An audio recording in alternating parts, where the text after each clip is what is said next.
Esse é o podcast sobre uma Casa Verde da UFSJ. Esse é o podcast sobre uma Casa Verde da UFSJ. Sobre uma Casa Verde da UFSJ. Olá, sejam muito bem-vindos ao projeto de podcasts do programa de extensão Casa Verde. Eu sou Fernanda, aluna de administração da Universidade Federal de São João del Rei. E no podcast de hoje falaremos sobre alguns problemas ambientais que ocorrem tanto no campo quanto em ambientes urbanos. Desastres que, mesmo diferentes, possuem aspectos em comum. Acusações de negligência, demora ou inexistência da responsabilização dos culpados, respostas insuficientes por parte do poder público e mortes que poderiam ter sido evitadas. Para darmos início a esse podcast, primeiro vamos definir o que seria, então, a degradação ambiental.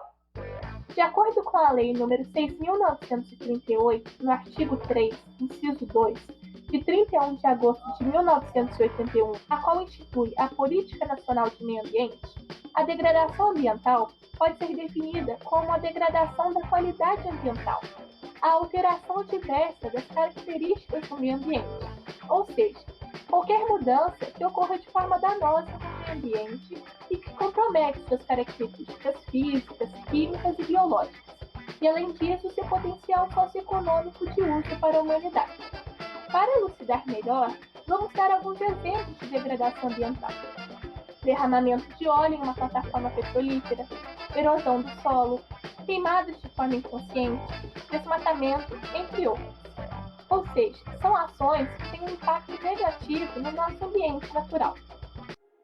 Os biomas brasileiros foram degradados de diferentes formas ao longo da ocupação do território nacional. O desmatamento da Mata Atlântica, por exemplo, avançou principalmente nos primeiros séculos da colonização portuguesa e entre os anos 1800 e 1900, com o crescimento urbano no litoral brasileiro. Segundo o Ministério do Meio Ambiente, apenas 29% da Mata Atlântica original ainda existe em área de preservação e sob a proteção da Lei da Mata Atlântica. Já o Cerrado e a Amazônia só se tornaram realmente viáveis para a intensa exploração humana com o desenvolvimento de maquinário e técnicas agrícolas do século XXI. Estima-se que apenas 35% da vegetação nativa do Cerrado ainda esteja de pé. Solos ácidos e ricos em alumínio restringem as áreas lucrativas para a plantação extensiva, sendo convertidos normalmente em pastos para a criação bovina. A Amazônia, principal bioma da América do Sul, teve uma redução de 20% de sua extensão total desde a década de 1970. A taxa anual de desmatamento da região teve uma redução gradual de 2004 a 2018, quando voltou a subir. Em 2020, a taxa apresentou um aumento significativo de 34%. Pensando nesse conceito acima definido, vamos fazer algumas considerações acerca da degradação ambiental no campo e também na cidade. Degradação ambiental nas cidades se deu início no processo de urbanização, devido principalmente a um crescimento desenfreado e mal estruturado na formação das cidades, além da ausência de um planejamento urbano voltado para a preservação ambiental. Tais fatores levaram ao atual cenário de degradação ambiental, tal como os vemos hoje na maioria das cidades brasileiras, em que há uma carência de políticas públicas ambientais. Nesse sentido, temos como resultado esgotos descartados de forma incorreta, desmatamento das matas ao redor das cidades, poluição do ar, dos rios, lagos e mares, chuva ácida, inversão térmica, contaminação de solos e nascentes de água, entre tantos outros que levam a uma destruição do ambiente natural. O Brasil é o quarto maior emissor de gases de efeito estufa no mundo pelo alto índice de desmatamento. O foco das atenções agora está na Dinamarca. Em algumas capitais brasileiras, um relógio conta os dias para cobrar as decisões que serão tomadas durante a Conferência Mundial de Mudanças Climáticas em dezembro. Já com relação à degradação ambiental no campo, essa teve início nos antigos feudos na Europa durante o período medieval, com a destruição das florestas para a instalação dos nascentes burgos. Os burgos são as cidades, e se agravou na chamada Revolução Industrial na Inglaterra. Já no Brasil, esse processo começou na época de colonização, com a retirada de forma inconsciente do pau-brasil, e foi se agravando com o processo de industrialização não planejada, e também com o mau uso do ambiente rural por parte dos grandes agricultores e donos de terra. Como resultado disso, tivemos um crescente aumento da infertilidade dos solos, ou seja, eles passaram a ter perdas do seu uso para a produção de alimentos e afins. Houve a destruição também da fauna e flora brasileira, a qual o habitat de diversos animais selvagens do país, também tendo a contaminação de rios e nascentes, além de outras questões. Os problemas ambientais a cada dia chamam mais a atenção tanto na cidade quanto no campo. Erosões, falta de água, queimadas, disposição inadequada de resíduos domiciliares, industriais e da construção civil são algumas das consequências visíveis dessa degradação. Para entendermos um pouco mais dessa problemática, temos aqui conosco o professor Salvio de Macedo, da Universidade Federal de São João del Rei, doutor em administração pela Universidade de Brasília e membro da equipe de execução do programa Casa Verde. E também temos aqui conosco o professor Sérgio Valverde, também da UFSJ, graduado em Engenharia Florestal e doutorado em Agronomia de Solos e Nutrição de Plantas pela Universidade Federal de Lavras. Olá a todos, eu sou o professor Salvio e é um prazer estar aqui conversando com vocês. Boa tarde a todos, meu nome é Sérgio, conforme já mencionado pela Fernanda, é um prazer estar aqui falando sobre as questões ambientais nesse podcast, a convite do Casa Verde, esse programa de extensão da Universidade Federal de São João del Rei, ao qual eu tenho um grande apreço.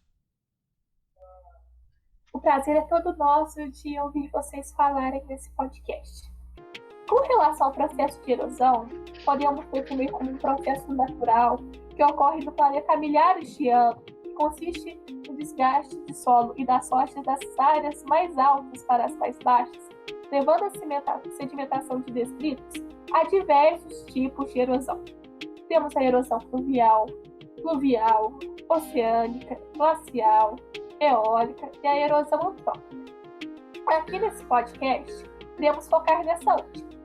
O desgaste causado devido à ação humana, devido ao desmatamento de floresta para pastos, estradas, cidades, seja cavando túneis, aplainando morros, entre outros, aumentando dessa forma o processo erosivo.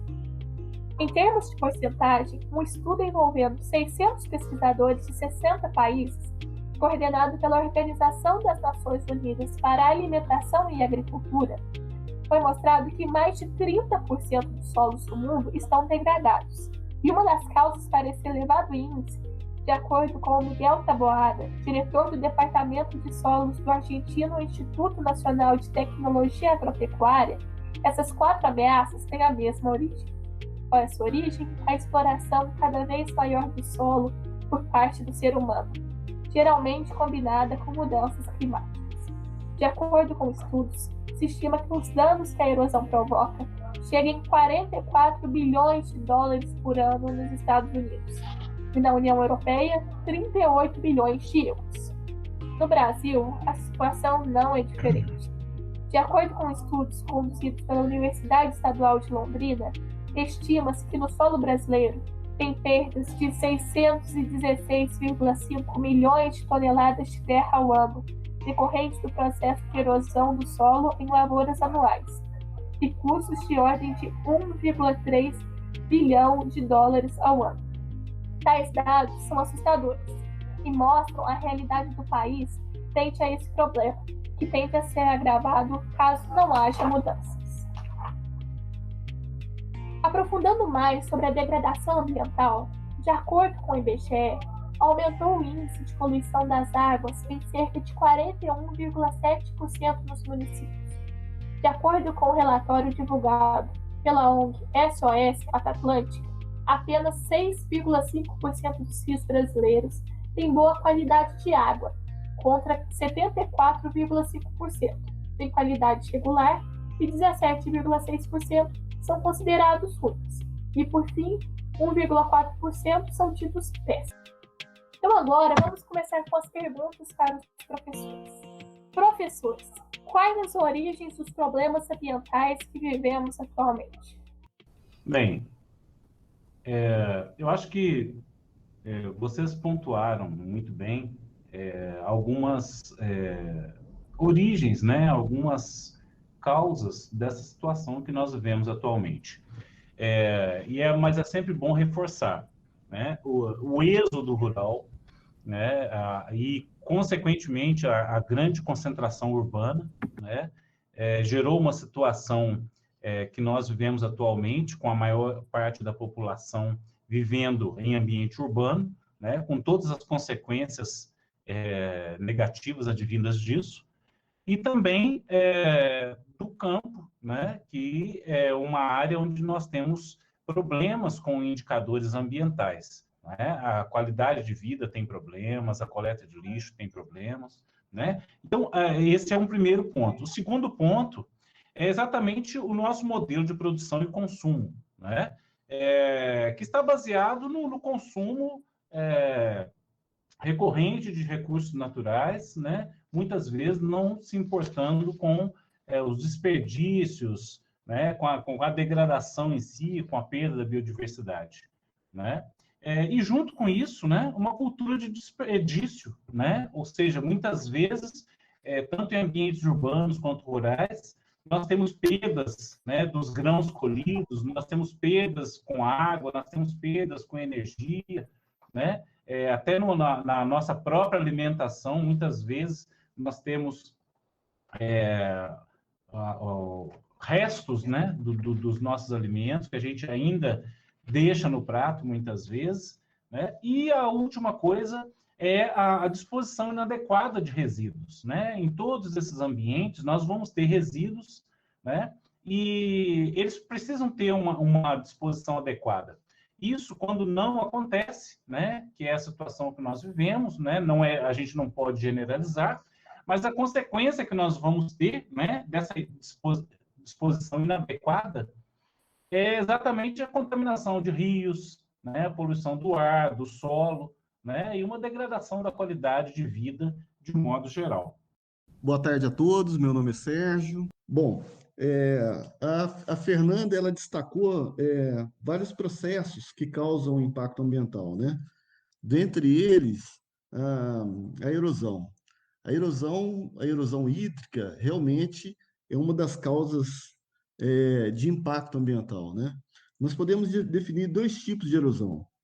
Uma sendo a erosão geológica, né? Que é um processo lento e gradativo, que vai formar o relevo, os canais de drenagem, e a outra é a erosão acelerada, né? Essa erosão acelerada que envolve efeitos, né, do uso do solo, né, devido aos impactos antrópicos, né? Bom, antes também da gente entrar um pouquinho mais a fundo, é interessante comentar como que se inicia esse processo de erosão, né? Para você ter um processo de erosão mais acentuado, é preciso que o solo esteja descoberto. E grande parte dos sistemas hoje de produção, né, em boa parte da época do ano, esse solo ele fica descoberto, né? Então, com esse solo descoberto, a gota de chuva ela vai alcançar a superfície do solo, né? Vai destruir essa superfície do solo, né? Desgastar essa superfície do solo, transportar esse solo e depositar esse solo na parte mais baixa da paisagem. E isso causa um impacto ambiental, social e econômico muito grande. Um deles nós poderíamos falar sobre o assoreamento dos rios, dos mananciais de água, né? Se a erosão ela desagrega o solo, transporta e deposita esse sedimento na parte mais baixa, isso quer dizer que os nossos mananciais de água eles estão ficando assoreados, né? É como se eu tivesse um copo de água e começasse a colocar terra dentro desse copo de água. Vai chegar um ponto que ele não vai ter mais a capacidade que ele tinha antes, né, de coletar uma determinada quantidade de água, certo? Então, o assoreamento é realmente um problema, né? Diminui a quantidade de água disponível, né? A outra questão é que esses sedimentos que são perdidos da superfície do solo e vai ser depositado na parte mais baixa da paisagem, esses sedimentos, eles podem arrastar junto com eles é, moléculas, né, de agrotóxicos. Então, além de diminuir a capacidade de armazenamento de água do manancial, eu também vou poluir esse manancial com essas moléculas de agrotóxicos, né, que vão estar ligadas a esses sedimentos, né? Uma outra questão é que nesse sedimento, quando eu estou perdendo o sedimento do solo, eu estou perdendo também os nutrientes do solo. Eu estou perdendo a camada arável do solo. Então, isso levou milhões de anos, o solo levou milhões de anos para se formar. E, no entanto, dependendo do manejo que se dá ao solo, faz com que o solo seja perdido por erosão, né? Então, é, voltando, o que se levou muito tempo para se construir, né, uma camada de solo, ela pode ser rapidamente perdida. E aí eu estou perdendo nutrientes, porque nessa camada de solo eu tenho os macronutrientes e tenho micronutrientes, né? Por exemplo, hoje um saco de 50 quilos de ureia, ele está em torno de R$ 150. Se eu preciso aplicar 2 sacos de ureia, né, por hectare, cada hectare é um campo de futebol, vai se gastar R$ 300, certo? E se eu for aplicar isso em 10 hectares, isso quer dizer que o recurso que eu vou gastar com isso será de R$ 3.000. Se for em 1.000 hectares, R$ 300.000. Sendo que a erosão, o processo de erosão, né, quando ele está acentuado, ele vai fazer com que esse fertilizante que foi aplicado no solo seja perdido. Então, é um impacto ambiental, é um impacto econômico e também é um impacto social, porque chega num momento que o homem, que o agricultor, ele não vai conseguir sobreviver em cima da terra, porque a terra vai passar por um processo acelerado de empobrecimento, né? No que diz respeito também a outro impacto do uso da água, é que quanto mais argila presente em suspensão nos mananciais de água, e essa argila uma partícula que está presente no solo, né? Quanto maior a erosão, maior a quantidade de argila presente nos mananciais. Então, maior a quantidade de material suspenso nessa água, né? Então, no tratamento, por exemplo, dessas empresas, né, de abastecimento, eles vão gastar muito mais produtos para sedimentar, né, para limpar a água, para tirar essa argila, né? Eles vão gastar muito mais recursos porque você tem muito mais argila em suspensão na água, né? A nossa matriz, né, de geração de energia, né, a matriz elétrica, né, ela depende de 60%, né? 60% da matriz elétrica do Brasil, ela é de hidrelétricas, né? Então, se você também não mantém uma qualidade de água, né, e a quantidade e qualidade de água, certamente vai impactar nessas questões de geração de energia, né? A perda de solo, por exemplo, né, ela vai impactar diretamente a geração de energia. E isso é uma questão que poucas pessoas têm falado, por exemplo, a conservação do solo, né? Quando a gente trata de conservação do solo, né, a gente está conservando a água, conservação do solo e da água, a gente está falando de conservação da água no sistema. Ou seja, a água da chuva, ela vai cair sobre a superfície do solo, vai infiltrar lentamente, abastecer as nascentes, os rios, os ribeirões, as lagoas, né? E os mananciais que vão gerar energia elétrica, né? Então, quando você não tem essa água permeando, infiltrando no solo, além de você ter maior escoamento superficial, que é a enxurrada que vai arrastar o solo, você também não vai ter essa água infiltrando, né? Maior escoamento superficial, menor infiltração, menor abastecimento das nascentes, né? E menor quantidade desse recurso hídrico que irá abastecer os mananciais. O solo, no caso do Brasil, vem sendo paulatinamente destruído pela má agricultura, a agricultura de expansão de território. Então, o desmonte de vários países que ocorreu no século XX e vem ocorrendo no século XXI, também está acontecendo com grande ameaça no Brasil. Então, como vocês comentaram, né, que há impactos sociais, econômicos, ambientais. Então, vocês acreditam mesmo que esses problemas podem comprometer a sustentabilidade ambiental, social e econômica? Ganha-ganha ou ganha-perde? Sim, com certeza. Esses impactos ambientais, né, principalmente a erosão, ela pode comprometer a sustentabilidade, né? Eu disse que quando você tem erosão, você tem um empobrecimento do solo, né, da terra, né? E o agricultor, ele pode não conseguir, né, sobreviver nessa terra degradada. Isso ele está perdendo, ele vai perder. Seja pequeno, médio ou grande produtor, né? Ele vai ganhar se ele implementar as práticas conservacionistas do solo, da água. Por quê? Porque quando ele entra com essas práticas de conservação do solo e da água, né, na sua propriedade, como as barraginhas, como os terraços, né, ele faz com que a erosão seja diminuída e, além disso, ele faz com que a água ela seja, faz com que a água fique na área dele, né? Nós não podemos perder essa água da chuva, né? A água da chuva, a gente tem que segurar ela no sistema de produção. Por quê? Porque aí sim você vai ter lá o seu sistema de produção com maior umidade, né? A gente sabe que não adianta adubar sem água, né?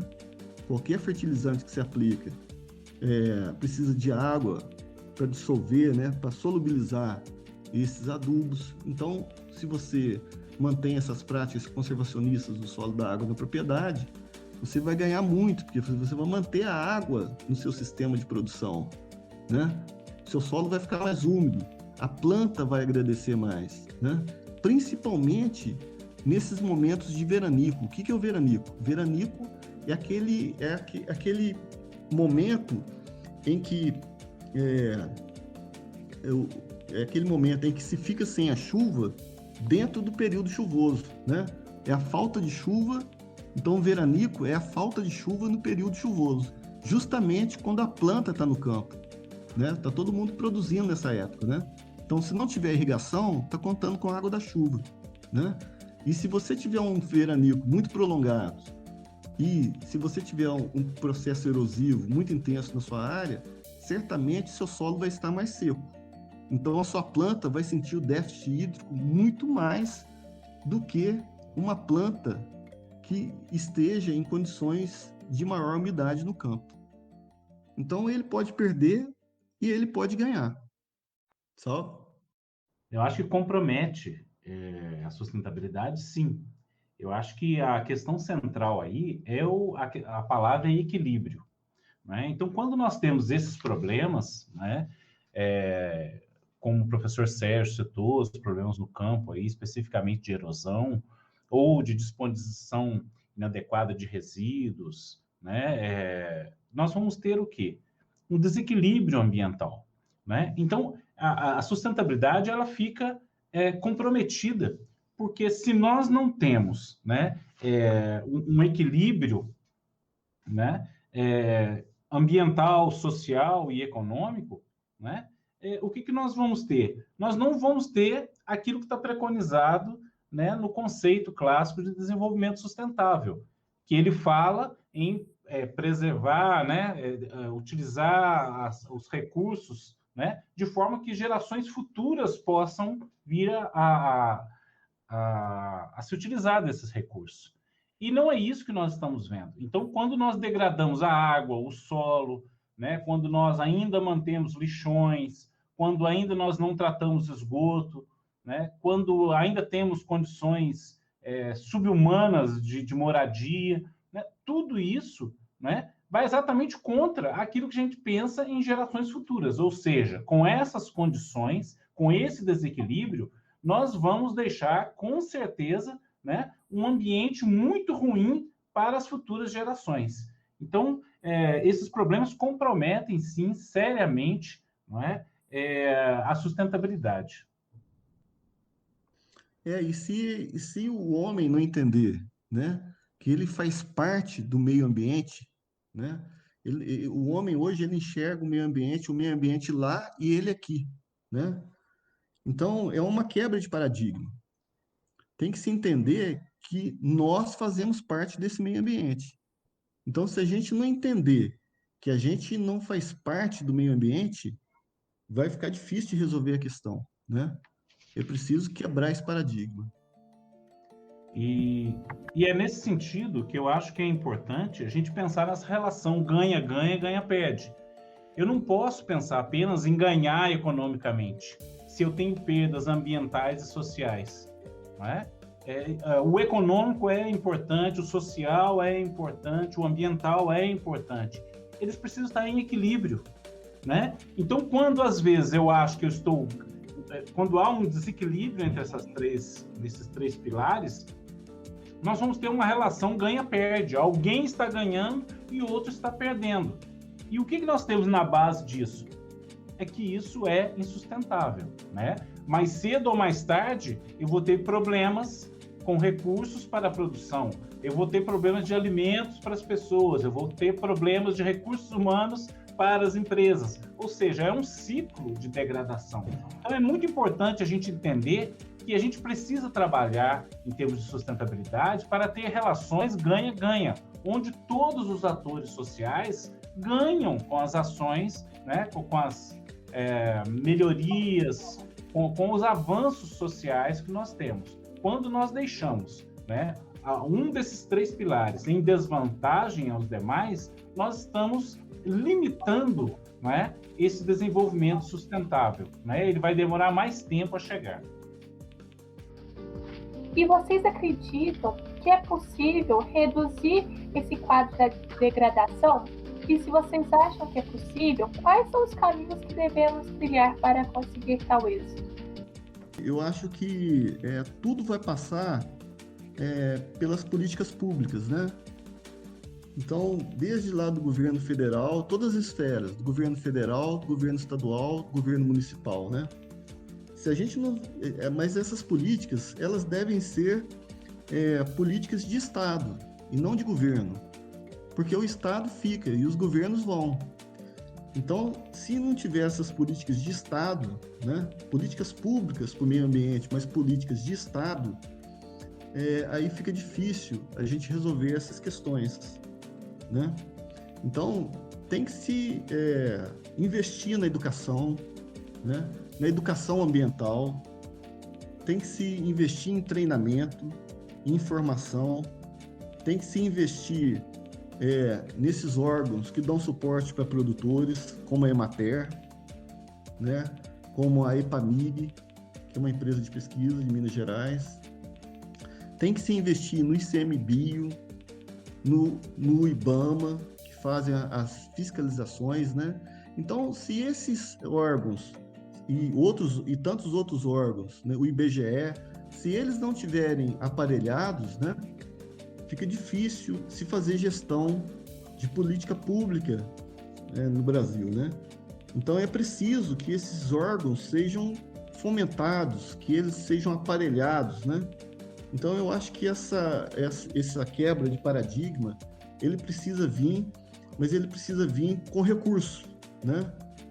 Precisa vir com recurso para que todos esses órgãos fiquem aparelhados, né? E investir na educação ambiental, né? Para que a gente consiga quebrar esse ciclo, né, de impacto ambiental. Então, passa pela política pública. Bom, para os caminhos a serem trilhados, né, existem vários, a gente não consegue abarcar todas as questões, mas, em primeiro lugar, nós precisamos considerar, né, a existência de uma legislação ambiental. A legislação ambiental, a gente tem que entender como ela deve ser seguida, né, para o bem de uma coletividade, né? Então, se todo mundo resolver jogar água, né, os seus dejetos industriais, domiciliares, do comércio, nos rios, todo mundo vai ser prejudicado. Então, uma das primeiras coisas é que a gente volte para essa busca de se cumprir, né, esses acordos sociais que nós temos, que estão previstos nas leis ambientais. Primeira coisa. Segundo ponto importante, tanto no campo quanto na cidade, que a gente comece a estudar e a entender o nosso processo produtivo, né? O que nós produzimos? Quais são as etapas? Né? Onde que eu estou gerando resíduo? Onde que está saindo, que eu estou perdendo água? Onde eu estou perdendo energia? Meu motor está adequado, né? Para tocar uma picadeira ou para uma serra ou um torno, seja qual for o equipamento. Então, eu preciso estudar esse processo, né? E identificar essas fontes dos impactos, né? E por que isso é importante? Porque os impactos ambientais, eles são causados por insumos que eu comprei, paguei por eles e não utilizei, né? Então, muitas vezes, uma máquina desregulada, né, ela me causa prejuízos econômicos e vai me causar prejuízos ambientais também, né? Porque ela vai gerar muito mais resíduo do que ela geraria se ela tivesse bem regulada. Esse é um exemplo.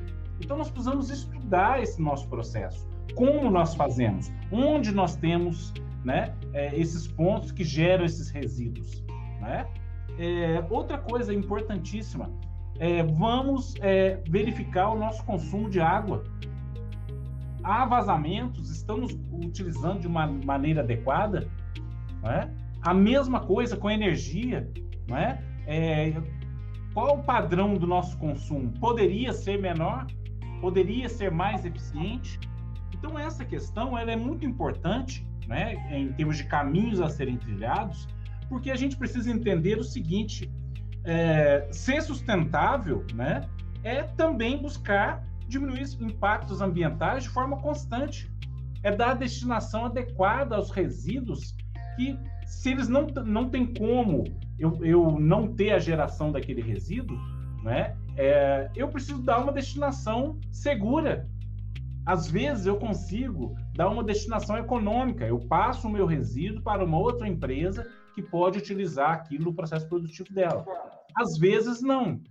Então, quando isso não acontece, eu preciso dar uma destinação correta, né? A outra questão que eu acho que é fundamental é exatamente diminuir a distância entre a universidade e a comunidade, né? Esses dois atores sociais precisam conversar, precisam se aproximar, né? Existem vários projetos na universidade, né? Especificamente de extensão, né? Nós fazemos parte do programa Casa Verde, que é um projeto que vem desde 2014, vários projetos são desenvolvidos, vários professores, vários alunos, né? Nós já temos aí uma boa experiência e muitas vezes a gente ainda não atingiu totalmente o público que a gente deveria ou poderia ter atingido. Então, é muito importante que a gente observe isso.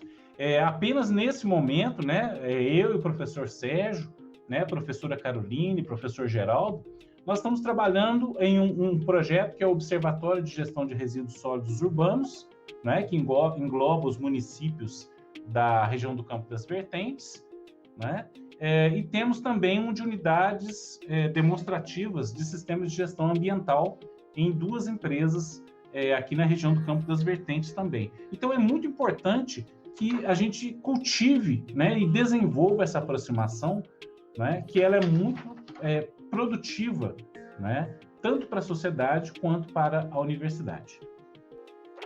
Bom, o professor Salvi falou um pouquinho, né, dessa questão de tentar aproximar a universidade das pessoas e tudo mais. Então, qual seria o papel da universidade e da extensão universitária nesse contexto? Bom, o papel da universidade, a gente precisa entender, né, que a a universidade está baseada em 3 pilares: ensino, pesquisa e extensão, né? Então, é muito importante que a gente entenda o que é essa extensão, né? Ela não é apenas ensinar, ela é uma troca de conhecimentos, é uma troca de saberes, ela é um aprendizado, né, para ambas as partes, para a universidade, para os alunos e para os produtores, para a sociedade em geral. Então, é muito importante que a gente entenda, né, esse papel especificamente de extensão da universidade, primeiro, na formação dos estudantes, né, o contato do aluno com a realidade na qual ele vai trabalhar futuramente, né, vai passar para ele uma noção muito mais realista, né, do ambiente de trabalho, né, daquela sociedade na qual ele vai interagir, do que apenas no banco da sala de aula. Então, é muito importante entender, né, que a formação dos alunos, dos estudantes e do profissional, do cidadão, né, de modo específico, né, ela é muito impactada por essa participação em ações de extensão. A outra coisa fundamental é que a gente vai ter transformação social, né? O encontro de saberes, né? Não é a universidade sabendo mais que o produtor rural, não é o produtor sabendo mais do que um técnico da universidade. Não, essa não é a questão. Mas essa conversa, essa interação, ela vai trazer transformação social. O técnico, ele vai entender que muitas vezes o que ele está levando, o produtor não quer, não sabe, né? Muitas vezes ele vai a campo e aprende coisas com o produtor que são motivo para gerar pesquisa, extensão, ou seja, ele traz isso para a sala de aula, ele traz isso para a pesquisa, né? E concomitantemente nós vamos ter o quê? O processo de formação dos alunos, dos futuros profissionais, né? Que vão voltar a esse mesmo ambiente. Então, esses 2 pontos são muito importantes: a formação dos estudantes e a transformação social, que é consequência da extensão universitária. Muito bem, Salvo. E assim, até esse papel da extensão de levar informações verdadeiras, né, para a sociedade, né? Por exemplo, eu tenho visto na televisão campanhas, né, para diminuir o consumo de água. É perfeito, nós temos mesmo que diminuir o consumo de água. Mas não se fala, né? Você não vê uma campanha solicitando para o setor agrícola diminuir o uso de água, né? Se a gente for ver bem, 70% da água é consumida pela agricultura no Brasil. 70%. O uso doméstico, né? Nós estamos na ponta aqui, porque 70% é utilizado de consumo de água, é utilizado pela agricultura, esse consumo pela agricultura, né?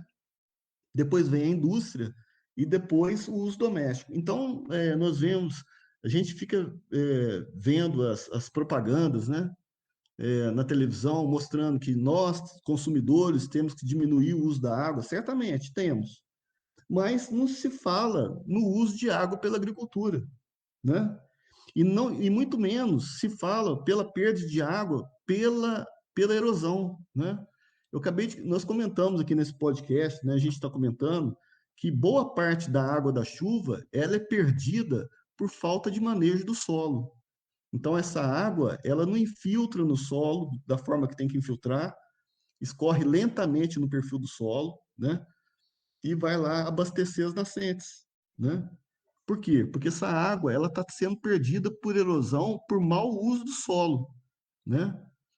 E a gente sabe que, por exemplo, se a gente for falar de pastagens, a gente sabe que 70% das pastagens do Brasil, elas estão passando por algum tipo de degradação. A agricultura também degrada, né? Então, é preciso produzir, nós somos um país grande, né? É preciso produzir alimentação, mas é preciso produzir em bases sustentáveis, né? Uma das formas é segurar essa água no sistema de produção, né? Como foi falado, através dos terraços, das barraginhas, não deixar o solo descoberto em nenhuma época do ano, utilizando principalmente o sistema de preparo do plantio direto e não o cultivo convencional, que deixa o solo descoberto boa parte do ano, né? Então, é preciso falar da agricultura, é preciso questionar o modelo de agricultura do Brasil, né? Nós não podemos ficar quietos. No entanto, o que nós vemos nos veículos de comunicação, nas mídias, é só o consumo de água pela sociedade. Lá na ponta, a água para escovar dente, a água para tomar banho, para dar descarga, né? Para lavar o carro, mas não se está pensando nessa água que está sendo perdida lá no campo, né? Então é preciso divulgar isso também, porque senão as coisas ficam obscuras, né? Então o papel da universidade, da extensão, é esse também, levar informação de qualidade. Outro aspecto que eu acho que é importante, Sérgio, nessa discussão, é a gente entender que a universidade, ela produz muito conhecimento, né? Ela produz, e esse conhecimento, ele precisa chegar na ponta, né? Ele precisa chegar na sociedade. Justamente. Às vezes, a gente acredita que determinadas coisas são muito básicas, mas muitas vezes um produtor rural, ele não sabe daquilo. Muitas vezes, ele não sabe fazer uma coleta de amostra de solo. Muitas vezes, essa situação que dentro da universidade, provavelmente um aluno, né, no nível médio de um curso da área de agrária, já tem notícia de como fazer. Né? Mas muitas vezes, ao lado da universidade, né, você pode ter uma propriedade rural com degradação, com um laboratório ali próximo que ele poderia fazer a coleta e fazer a análise, né? Ele não faz porque ele simplesmente não sabe, ainda não... Então, a gente precisa fazer essa transposição do conhecimento, né, traduzido no mesmo padrão de expectativa do produtor rural. Né? A consequência é aquilo que você comentou no início. Né? Você, quando tem um solo em que é feita a análise, eu vou saber exatamente o que aquela terra precisa. Então, eu vou colocar exatamente aquela quantidade, né, de adubo, né, em termos quantitativos e qualitativos, que aquela terra necessita. Ou seja, a minha produção vai ser melhor. Sim, com certeza. Essa questão ela é muito importante. Bom, através dessas falas de vocês, podemos observar que trata muito do desenvolvimento sustentável, né? Para quem ainda não sabe, esse conceito de desenvolvimento sustentável abrange a necessidade de que futuras gerações possam usufruir de um meio ambiente equilibrado.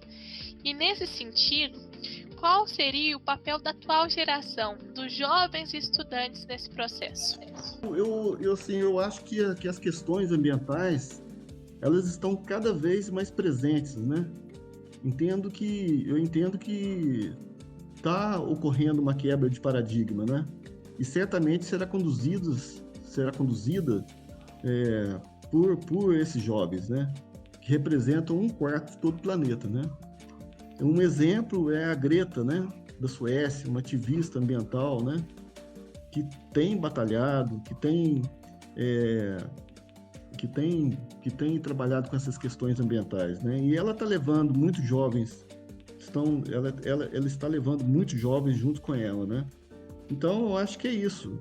E a outra coisa que eu percebo é que tem que ter um senso maior de coletividade, né? O jovem tem que ter um senso maior de coletividade e uma percepção mais orgânica da vida, né? Entender que ele realmente faz parte dessa questão ambiental. Mas eu entendo que essa geração, essas gerações que estão vindo agora, elas estão muito mais preparadas para lidar com essas questões do que a nossa geração, por exemplo, né? Então, nas escolas já tem esse interesse, mesmo de uma forma transversal, né? Já tem os ensinos relacionados à educação ambiental. Nós mesmos da universidade, a gente faz essa ponte com as escolas, levando educação ambiental e conhecimento de qualidade também para as escolas. E, na verdade, é uma troca, porque a gente aprende muito com os professores que estão extremamente preparados também para trabalhar com as crianças. A gente percebe isso, como que esses professores são preparados para trabalhar com as crianças, né? Então, a questão, acho que é essa, sabe? Eu acho que essa questão de jovens estudantes, ela é fundamental. E o que a gente precisa é do envolvimento. Nós precisamos nos envolver. Nós temos diversos projetos na universidade. Nós temos projetos de educação ambiental nas escolas de ensino médio fundamental, né? Então, nós precisamos nos envolver, né? A gente comentou aqui sobre políticas públicas. Existem os conselhos, existe o CODEMA, né? A participação como ouvinte, né? No CODEMA, no Conselho da Alimentação Escolar, no Conselho de Segurança Pública, no Conselho de Saúde. Esses conselhos, eles têm uma carência de participação social. Então, é muito importante que o jovem, que os alunos participem, se envolvam, né? Além do ganho pessoal e profissional, que nós já comentamos aqui, ele está contribuindo para a sociedade, para uma sociedade mais sustentável. Então, se a gente não fizer efetivamente alguma coisa, né, a gente vai ter apenas um discurso de internet. Eu sou contra, eu sou a favor. Não, nós precisamos nos empenhar, né, participar de projetos que efetivamente contribuam para a melhoria da qualidade de vida, para o desenvolvimento sustentável, né? Esta visão, ela começa a aparecer quando a gente começa a ter, em processos seletivos, a análise de currículos sobre aquilo que não está no currículo. Então, o profissional vai ser entrevistado, ele tem lá o currículo, as coisas que ele fez, mas e além disso? Eu participei também de um projeto de extensão que fazia isso e tal. Isso é enriquecedor também para a vida profissional. Então, é muito importante que a gente tenha esse envolvimento, né? Como o professor Sérgio disse, a gente precisa se envolver nas questões coletivas. Essa questão coletiva, ela é fundamental, né? E dentro dessa questão coletiva aí também a educação, né? A gente não vai, é preciso educar, né? Para a gente ver o mundo de uma forma diferente, né? É preciso ver esse mundo de uma forma diferente, né? E a gente só vai ver esse mundo de uma forma diferente, tratando de todas as questões e as questões ambientais, se houver educação forte, educação forte nesse país.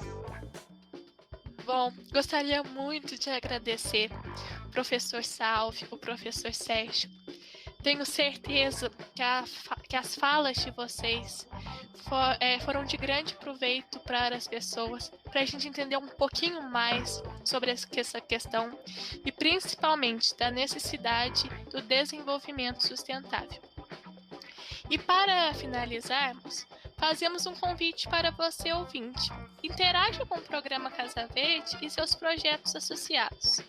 Obrigada pela atenção e espero que esse conteúdo tenha sido válido para elucidar possíveis dúvidas a respeito de alguns problemas ambientais que ocorrem tanto no campo quanto em ambientes urbanos.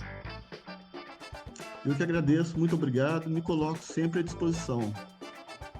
Eu agradeço também o convite, fiquei muito feliz em participar com vocês dessa conversa. Muito obrigado. Então é isso, gente. Muito obrigada e nos encontramos no próximo episódio.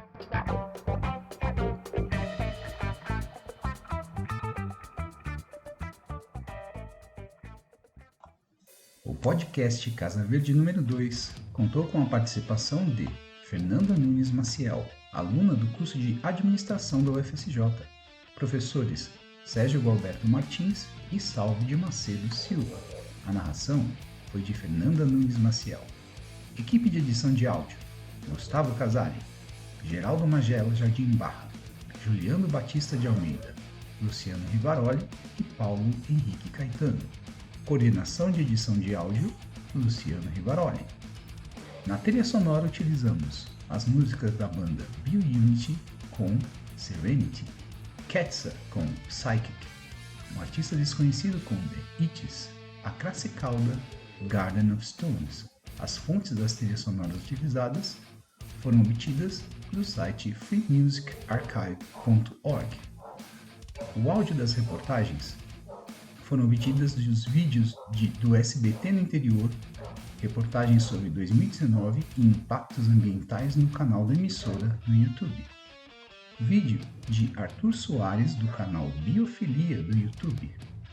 Vídeo do jornal Futura, reportagem Meio Ambiente no canal Futura do YouTube.